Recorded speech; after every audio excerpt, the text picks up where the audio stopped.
నమస్కారం. ఈ ఆయుర్వేద హాస్పిటల్ను ఆశ్రయించిన పేషెంట్లు వారి అనుభవాలు పంచుకోవడం జరిగింది. వారు చూసిన ఫలితం ఆధారంగా వారు ఏమంటున్నారంటే, హాయ్ అండి, నా పేరు రాజేంద్ర ప్రసాద్. మా నాన్నగారి పేరు కుమారస్వామి. మాది వరంగల్ జిల్లా కాజీపేట అండి. మా ఊరు కడుపులో 4 mm ట్యూమర్ అయిందండి. కడుపులో అయింది కాబట్టి తినడానికి ఇబ్బంది పడేవాడు ఫస్ట్. అయితే ఎందుకు తినడానికి ఇబ్బంది అయితే మేము బయట చూపెట్టిన తర్వాత మన ఏంటిది అల్ట్రాసౌండ్ స్కానింగ్ ఎండోస్కోపీ చేసిన తర్వాత అప్పుడు మాకు తెలిసింది క్యాన్సర్ అయిందని చెప్పి మమ్మల్ని బయట హాస్పిటల్ తిరిగితే ఇది క్యాన్సర్ 4th స్టేజ్కి వచ్చింది, మీరు చాలా ఇబ్బంది పడతారని మమ్మల్ని బెరందుకు గురి చేశారు. మేము అసలు క్యాన్సర్ ఎట్లా తగ్గుతాయి ఇంకా అలా చేసి ఆయుర్వేద హాస్పిటల్ ఎక్కడ ఉంటుందని చెప్తే మాకు యూట్యూబ్ లో చెక్ చేస్తే ఇక్కడ మియాపూర్ దగ్గర మాకు ఆయుర్వేద హాస్పిటల్ దొరికింది.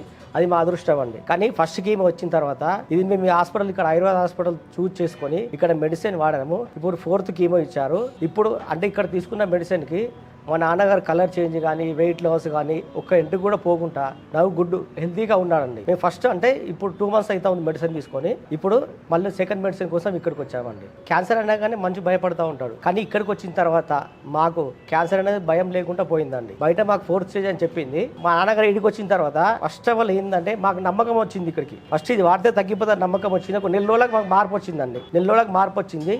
అందుకోసమనే మేము ఇక్కడికి వస్తా ఉన్నామండి. ఇక్కడికి వచ్చిన తర్వాత మాకు డైట్ ఎట్లా ప్లాన్ చేయాలి, ఫస్ట్ క్యాన్సర్ రోగులకు ఏమేమి తిండి తినాలి అది మమ్మల్ని చేసిన తర్వాత సేమ్ అదే మేము డైట్ ప్లాన్ చేస్తా ఉన్నాము. ఇప్పుడు నాకు ప్రెసెంట్ మా నాన్నగారు సంతోషంగా ఉన్నారు. అంతకుముందు ఫస్ట్ 1 month కు అంటే బరువు పెరిగారు, కలర్ చేంజ్ అవ్వలేదు, ఒక ఇంటికి కూడా ఊసిపోలేదు, ఫుడ్ సరిగా తీసుకుంటా ఉన్నాడు, ఇబ్బంది ఏం లేదు, తిరగడానికి తినడానికి బయట ఉండడానికి బయట మాట్లాడడానికి దీనికి ఇబ్బంది లేకుండా ఇక్కడికి వచ్చిన తర్వాత మామూలుగా పునర్జన్మ హాస్పిటల్ అంటే క్యాన్సర్ వ్యాధి గ్రహిస్తులకు మరో జన్మ లాంటి ఆయుర్వేద హాస్పిటల్ ఇదండి. వారి మాటల్లో ఉన్న ఆత్మవిశ్వాసమే ఆయుర్వేదం సాధించిన విజయం. ఇలాంటి మరెందరో జీవితాలలో ఆయుర్వేదం వెలుగులు నింపడానికి నిరంతరం కృషి చేస్తూనే ఉంటుంది. ధన్యవాదాలు.